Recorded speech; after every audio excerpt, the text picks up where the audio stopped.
Assalamualaikum warahmatullahi wabarakatuh. Saya di sini akan memperkenalkan nama-nama kelompok saya, yaitu Gilang Ananta Arido dengan NPM 24036010099 sebagai pemateri.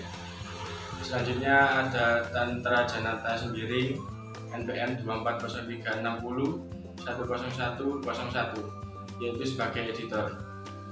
Dan yang ketiga yaitu ada Niko Prakoso Setiawan NPM 24393010109 yaitu sebagai penulis.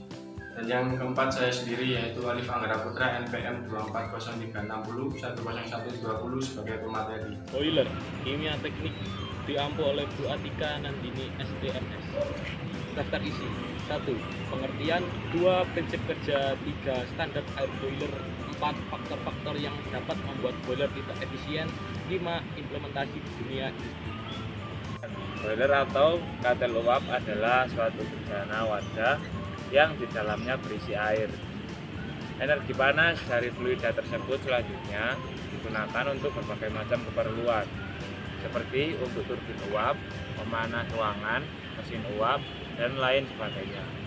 Secara proses konversi energi, boiler memiliki fungsi untuk mengkonversi energi kimia yang tersimpan di dalam bahan bakar menjadi energi panas yang tertransfer ke fluida kerja.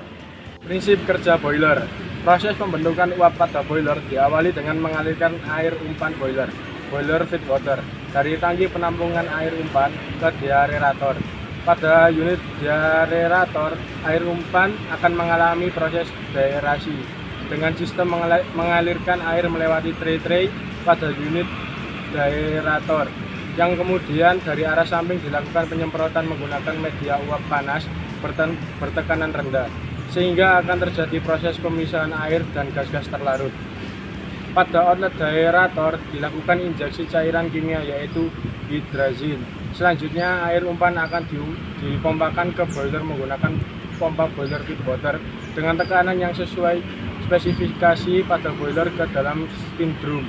Kemudian dengan sirkulasi alami air umpan akan turun menjadi mud drum lalu tube down corner.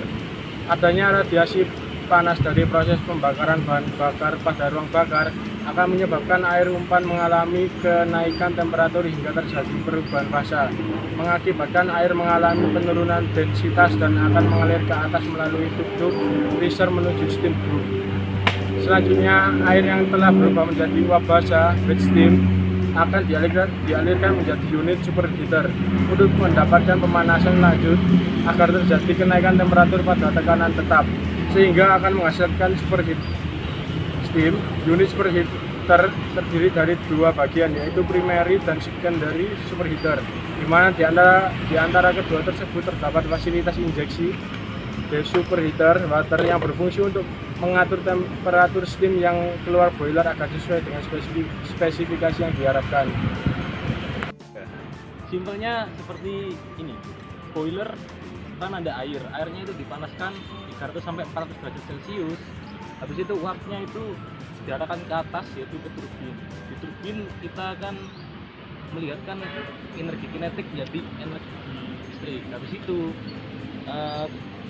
energi itu dipindahkan ke heat exchanger dipindahkan ke reservoir tank, habis itu ke boiler lagi. Seperti itu teman-teman. Standar air boiler. Pengolahan air atau water treatment pada boiler sangat penting untuk memastikan performa dan masa pakai panjang pada boiler. Kualitas air yang tidak sesuai dapat menyebabkan masalah serius seperti korosi, pengendapan kerak, dan penurunan efisiensi. Tujuannya yaitu agar boiler dapat beroperasi tanpa masalah dan meningkatkan efisiensi agar biaya operasional boiler lebih optimal. Oleh karena itu, standar kualitas air untuk boiler harus diikuti dengan ketat. Nah, parameter pH air standar untuk boiler dari tekanan rendah sampai tinggi itu hasilnya sama yaitu 8,5 sampai 11. Nah, untuk parameter alkalinity tekanan rendah sampai tekanan tingginya juga sama 20 sampai 50. Lalu untuk parameter alkalinity ppm dari tekanan rendah sampai tekanan tinggi juga sama, kisaran 20 sampai 50. Lalu parameter silica itu tekanan rendahnya kurang dari 150, untuk tekanan menengah kurang dari 30, untuk tekanan tingginya untuk kurang dari 5. Baru parameter fluorid Untuk tekanan rendahnya kurang dari 100, tekanan menengahnya juga kurang dari 100, untuk tekanan tinggi kurang dari 50. Parameter total dissolved solid, tekanan rendahnya kurang dari 3.500, tekanan menengah kurang dari 3.000, tekanan tinggi kurang dari 1.000. Lalu untuk parameter conductivity, conducive, untuk tekanan rendah mendekati 0, tekanan menengahnya juga mendekati 0, dan tekanan tinggi juga mendekati 0. Faktor-faktor membuat boiler tidak efisien. 1. Kerugian panas. Kehilangan panas melalui permukaan boiler yang tidak terinsulasi atau terinsulasi dengan buruk. 2. Pembakaran yang tidak sempurna. 3. Rasio-rasio udara bakar tidak optimal. Pembakaran tidak sempurna akan terjadi, akan lebih banyak emisi dan penggunaan bahan bakar yang lebih tinggi. 3. Efisiensi transfer panas yang rendah. Adanya kerak dan endapan pada permukaan terpanas, pemanas dalam boiler mengurangi efisiensi transfer panas. Peningkatan tekanan kurang efisien. Melakukan blowdown air boiler secara berlebihan akan menyebabkan kehilangan energi panas yang tidak perlu. Penggunaan air umpan yang kurang tepat. Air umpan yang kurang tepat tidak diolah dengan baik dapat menyebabkan pembentukan kerak dan korosi.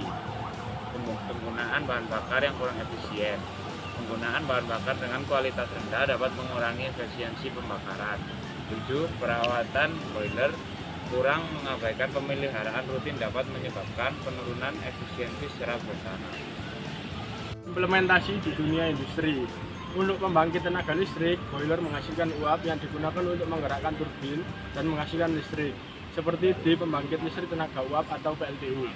Pemanas ruangan digunakan dalam sistem pemanas untuk menjaga suhu lingkungan di fasilitas industri, industri pengolahan makanan dan minuman. Boiler menggunakan uap dan air panas yang digunakan untuk memasak, mengeringkan dan mengawetkan makanan. Untuk di industri tekstil atau laundry, yaitu boiler menghasilkan uap dan air panas yang digunakan dalam berbagai tahap proses produksi tekstil, seperti pra pemrosesan untuk menghilangkan kotoran.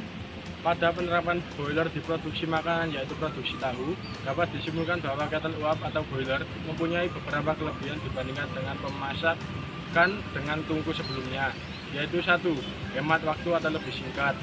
2. Hemat biaya, bahan bakar lebih sedikit. 3. Hemat tenaga, yaitu waktu produksi lebih singkat. 4. Lebih higienis atau asap tidak masuk ruang produksi tahu.